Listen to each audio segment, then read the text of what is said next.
Hello. Hi everyone, it's Kirsten here at Mikkani, and we're here with our series on values-based leadership. And we have a very special guest today, Kelly Schulz. She's an American politician that currently serves as the Secretary of the Maryland Department of Commerce. In the past, she's also served as the Secretary of the Maryland Department of Labor, Licensing, and Regulation. She was formerly also a member of the Maryland House of Delegates, representing Frederick County, Maryland. Welcome. How are you, Kelly?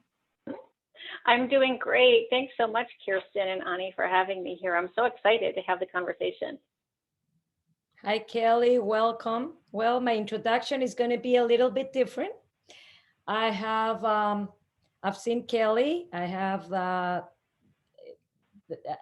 met her, 3, 4 years ago.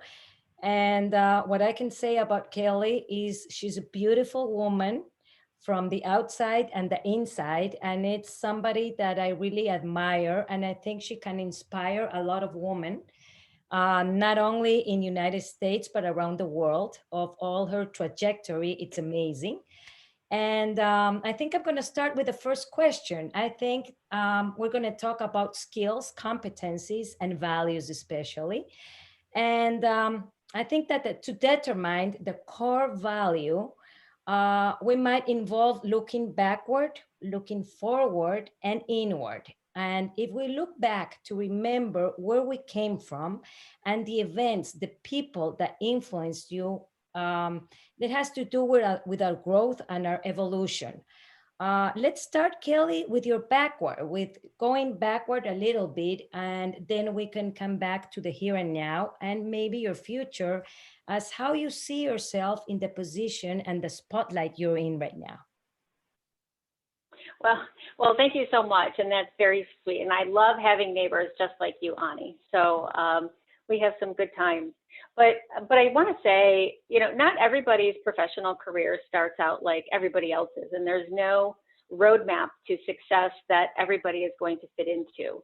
When I started out as a young woman, I left college. I did not graduate college. I had children, and I got married.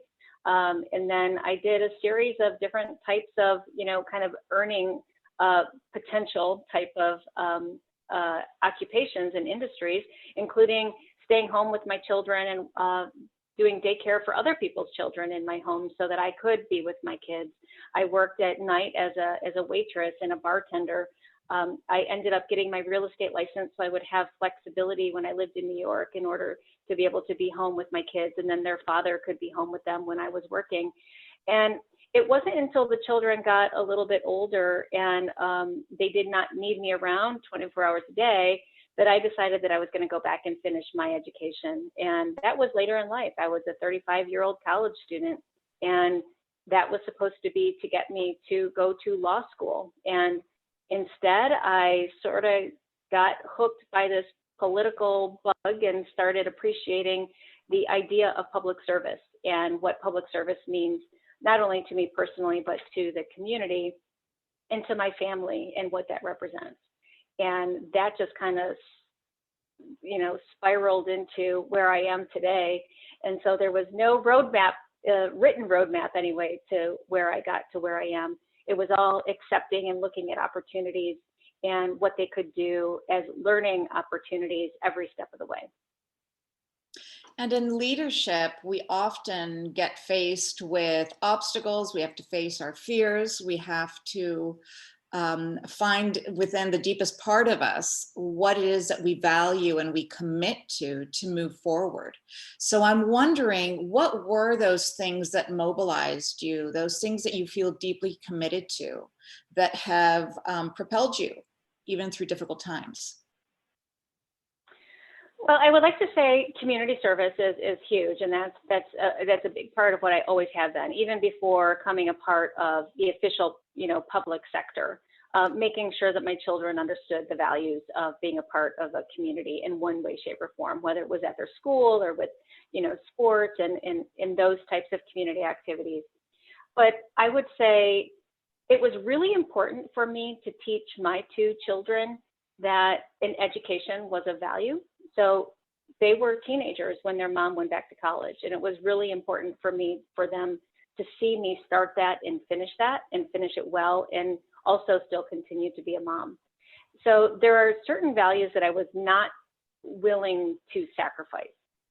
But with all of the additional workload really did come, some choices to be made. Was I going to study for a final exam or do an internship, or was I going to go to a lacrosse game at 4 o'clock in the afternoon right after school? And looking back on that, obviously I feel that I made the right choice. My children are beautiful and they're happy and they're healthy and they're raising their own families at this point in time. But those are tough decisions that you have to make in the moment. But you have to look at what your long-term goals are, and understanding that you have to give yourself a little bit of flexibility when you're making those really tough decisions about your time. Because as women, and especially if you have families as women, there are a lot more choices that you have to make. I love it, Kelly. I love it. And one question I had from before that I wanted to ask you, I think it was the first question, let's do it the second, is when women are involved in all these men's, it's not community, the word, but what you're Environments. doing, men's world would say, it can be politics, it could be consulting. For me, an example was that I had a lot of fear as a consultant and doing all these workshops, standing there and giving all these lectures in a men's world. I had to overcome all these fears people were talking about. I had all this fear that all these people were talking about me, good and bad. And I think that for me, when I was around 40 something, was the biggest challenge. When people wanted to interview me, I preferred not to, or to send somebody instead of me. And that is something that right now I overcome that fear that I had. The question would be the same, Kelly. What do you do being in politics, being a woman, and being in that special space you are right now? How do you overcome all this fear, or you don't have it, or you just do it? I mean, it's just the service you have to do with the people.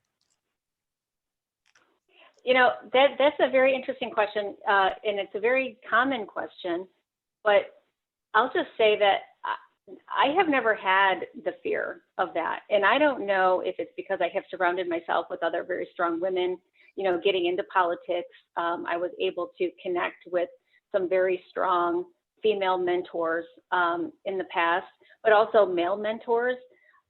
And I've never, and I don't know how this is going to sound, but I've never looked at myself as being the only woman in the room, even though many times I have been the only woman in the room at the table. And I think it starts with making sure that, and this is going to go to like your internal integrity, making sure that when you show up, you're showing up and know that you're prepared, showing up knowing that you're doing it because you want to do it, showing up knowing that it's your value system, that's not their value system that you're working towards. And then those fears seem to just kind of dissipate from where we are. And for whatever reason, I can't explain it. I never looked at it as in a situation. I may have been more intimidated by walking into a room because it was a room filled with academics, whether they be male or female academics, but that had very high level degrees. And I looked at myself and I'm like, ooh, I'm not at their level. But I looked at it as more of a professional gap than a gender gap for myself. And the only way that I could overcome that was to continuously prepare myself so that when I did represent me in whatever organization I was working with, it was at the very highest level, and made sure that I did my homework, made sure that I understood what I was talking about, and made sure that I made that likable approach to the other people in the room so that we could all act as peers. I really like what you mentioned there, Kelly, about, you mentioned integrity. When you went into a room and really trusting your inner compass, whatever it is that you value and the position you're holding, kind of stand your ground in terms of what you believe in as an anchor to move through challenging or situations where there might be pressures. So can you tell us a little bit about more integrity and how you view it? Because what I liked about what you said was we often think of integrity as something we do externally. We have integrity with others, but what you're talking about here is having integrity with yourself. And what role has that aspect of integrity played in your life? A big role, or at least I would like to think that it has, right? I mean, we all want to make sure that we do that internal, temperature check every once in a while. But you're right, that you have that external integrity. You want to make sure that if you're telling someone you're going to show up for dinner at 6 o'clock, you're going to be there at 6 o'clock. You want to make sure that if you're going to tell somebody that you're going to get a project done by April 30th, that project is going to be done by April 30th. But more importantly, your internal integrity is really what guides you, and for you to say, these are the values that you strive to be able to achieve every single day. And if you don't, then that makes you imbalanced internally. And that's when you start to second guess yourself. So really understanding what your core values are, and I'm not going to dictate to anybody what their core values are, but I know what my core values are. And I want to be a good mother, even though my children don't need for me to be there with them every day. I want to be a good mother-in-law. I want to be a future grandmother, a good grandmother someday. And I want to be able to be a good participant in this community. And the only way you can do that is to constantly take a step back and say, in doing your choices and looking at those opportunities, is that going to keep yourself balanced in a way where it's also going to allow you to continue with your professional development? And it's interesting because things in our environment change us, and we don't understand sometimes why they change us, or we don't know that the opportunities are coming along. But COVID has changed all of us. And Ani is my neighbor, and I've known Ani for several years, and she's one of the very few neighbors that I have known for the last several years, because my work has kept me away from home, and my home has been my solitude.